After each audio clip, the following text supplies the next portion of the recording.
Just when this franchise already ended perfectly with a great trilogy, you just had to continue it, didn't you, Disney?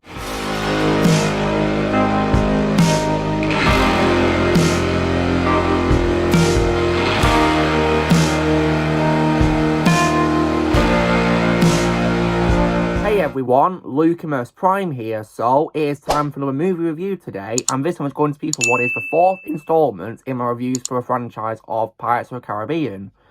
And this is unfortunately the start of when my negativity towards the franchise begins, because unfortunately we get to what is, in my opinion, a very unnecessary installment.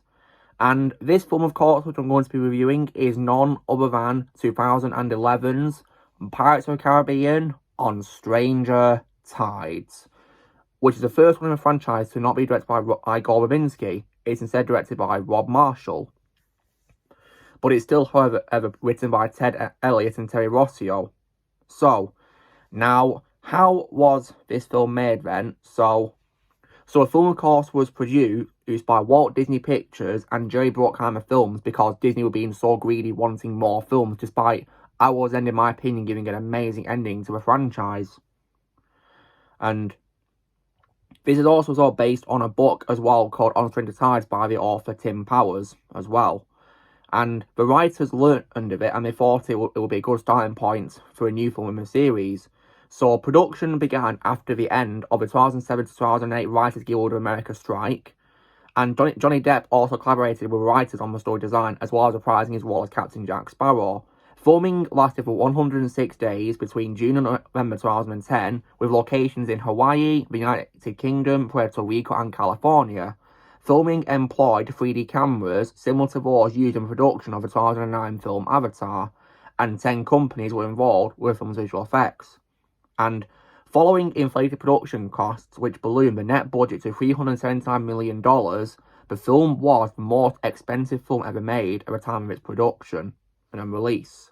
When it comes to, of course, the reaction from the public, the film was released in the United States on May 20th, 2011, and it received a mixed to negative reaction from critics. And you know what, I am not surprised at the mixed reception there. But it did, however, break many box office records and was the third highest grossing film of 2011 and the sixth highest grossing film of all time at the time of its release.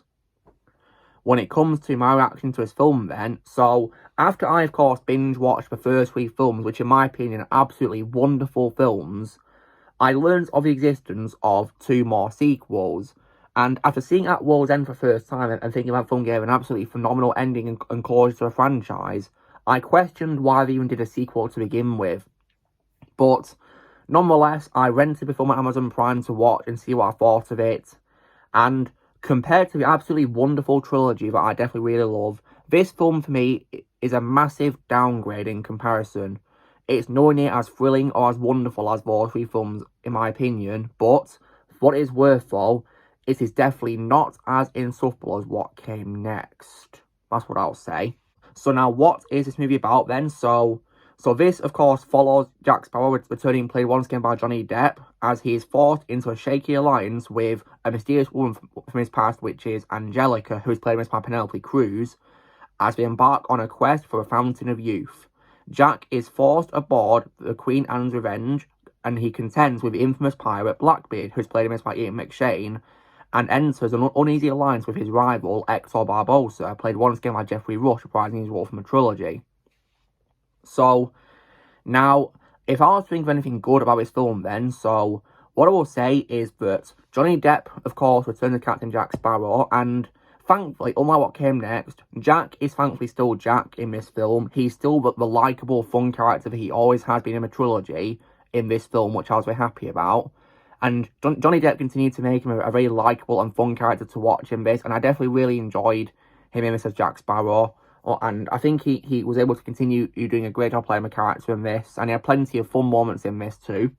And I also as well definitely love the return as well of Jeffrey Rush as Barbosa as well. Although the start of the film did something to Barbosa which I personally didn't like, but nonetheless, well, Jeffrey Rush still was great as Barbosa in the film though.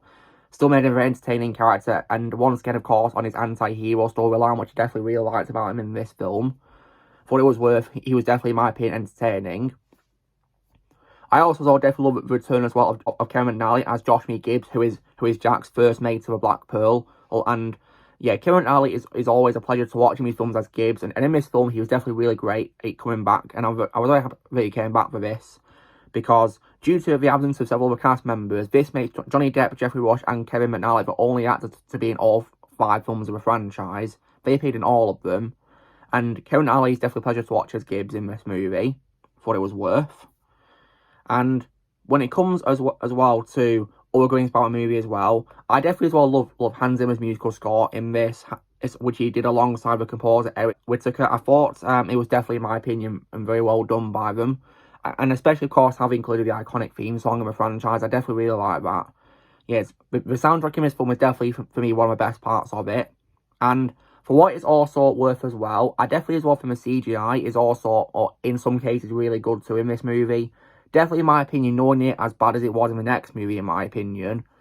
Like, I still think it was, in my opinion, impressive for a 2011 movie. I can see why at the time it was the most expensive film ever made because of this, really. I think this was back in a time when a film's budget being so high still, of course, meant good CGI at least, and not bad CGI like we're getting nowadays, really, with some high-budget movies. So I did appreciate that, at least. And so, and also, so when it comes to new characters in this, one character who's introduced at the start of the film who I thought was actually pretty funny was probably, of course, King George II, who's played in this by Richard Griffiths, may he rest in peace. Like, I thought Richard Griffiths was definitely, in my opinion, pretty funny as him at the start of the movie. And it was definitely, in my opinion, a pretty fun scene, of course, seeing Jack interact with him. That was definitely, in my opinion, pretty cool. And I guess the opening scene where Jack helps break Gibbs out of the court was also, in my opinion, pretty fun for what it was also worth as well. And the fight scenes, in my opinion, are also so decent as well, too. The choreography is still, in my opinion, really good. But I still think this film was missing something, of course, due to no direction from Igor Verbinski, and also as well how only few actors come out from a trilogy. And that being said, we go on to, of course, the things I didn't like about a movie. So those were probably the only few good things I could say about it, which in my opinion save a movie. But the reasons why I personally don't really like this movie as much of a trilogy, I consider it to be a very mediocre cash grab that was not needed at all, is, of course, I've just said not needed, because I personally think the franchise ended perfectly with At World's End. That, to me, is the true end of a franchise, as right there, because I personally think this film just lacks the thrill that made the trilogy so iconic, in my opinion, because despite those few action scenes I talked about, which in my opinion are pretty decently good, I feel this film gets a bit boring at times, really, and I personally didn't like that. And considering this film has a similar runtime to previous movies in the franchise, it's shocking to me how, in my opinion, it feels so slow-paced compared to the trilogy. Like, what happened?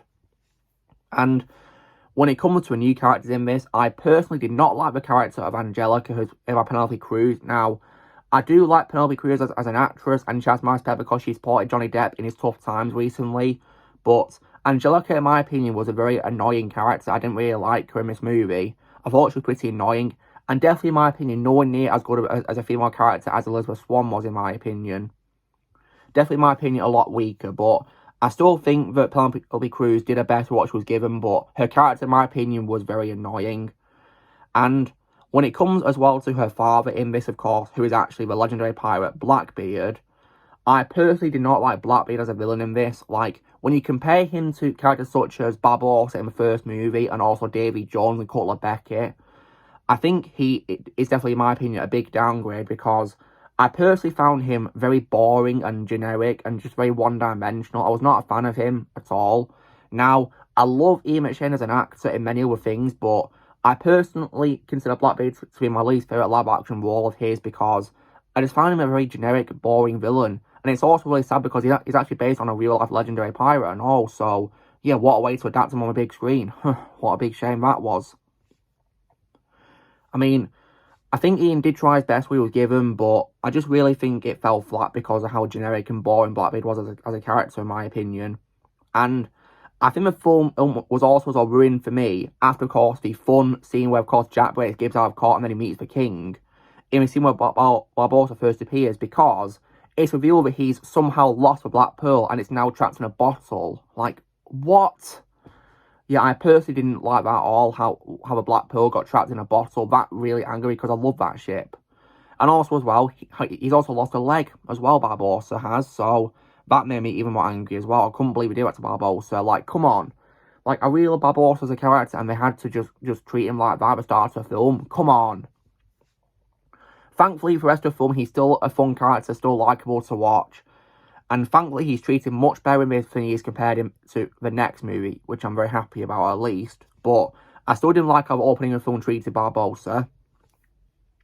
And when it comes as well to another thing I also did not like about this film, the film also has a subplot which, in my opinion, was very cringe and unnecessary, which was a romance subplot between one of the pirates and a mermaid. That pirate, of course, was a character called Philip Swift, played by Sam Claflin. And also as well, the mermaid called Serena, who's played by Astrid Frisbee. And I personally found that romance to be really cringe and unnecessary. Like, it added nothing to a story, in my opinion, whatsoever. And you could literally cut that out and it would change nothing. Like, that's why when I rewatch a movie, I tend to skip those scenes because they're just, in my opinion, really annoying. I mean, because last night, guys, I rewatched a movie for this video, and in my opinion, it's still as boring as I remember it when I first saw it. Like, it's just so disappointing compared to a trilogy, in my opinion. But thank goodness and suppose what came next, though. But this subplot, in my opinion, was just so totally unnecessary. It was pointless, in my opinion. Like, I just really think it was stupid how it happened. And also, not to mention that they don't even give proper closure because towards the end of the movie, Serena then drags Philip underwater to an unknown fate. We never got any confirmation of what happens to them at all. So, yeah. So first of all, you're adding a pointless romantic subplot, and then you don't give it any closure. You just end it on an unknown note. Like, that's just, in my opinion, really stupid. So I don't understand what happened with this movie at all. So, compared to the absolutely wonderful trilogy that I really love, this film for me is just a big downgrade for those reasons, such as how it treats Barbossa at the start of the film, from the subplot with a mermaid and the pirate having a romantic relationship, and also as well, Blackbeard and Angelica being, in my opinion, very, very annoying characters who I just didn't care about at all in this movie. But for what it's worth, for doing qualities for me, is Johnny Depp is still as great as Jack, and so is Karen Allen as Gibbs, and for what it is also worth, Jeffrey Rush as Barbossa. But despite this film being, in my opinion, a very mediocre cash grab, it was not necessary. It's thankfully, in my opinion, nowhere near as insufferable as what came next, because at least Jack is still Jack in this film and not where the hell he was in the next movie. Oh, which unfortunately I'm going to be rewatching next week for its trash talk. Oh, God! I am not looking forward to rewatching it all because I've no doubt in my mind it's going to be a really epic rant at this rate on my trash talk of that. Because I remember really hating that film when I first saw it. I'll probably hate it even more. Who knows? We'll have to wait and see, won't we? But yeah, this film, for what it's worth, is slightly more tolerable in my opinion. But still, I personally find it a mediocre cash grab that was not needed. So, when it comes to how I would score a movie out of 10 then, so because of those issues I have with a movie, I think it's very mediocre, and I'll probably give it probably a score of 5 out of 10. Nowadays, I give a movie a 5 out of 10. Not needed, but thankfully not as bad as what came next. That's what I'll say about it. I just think it's very mediocre and just not knowing it as amazing or as impactful as the trilogy was. And that's why whenever I rewatch this franchise, I tend to just rewatch the trilogy. But because I'm doing these videos, I'm rewatching the 5 films.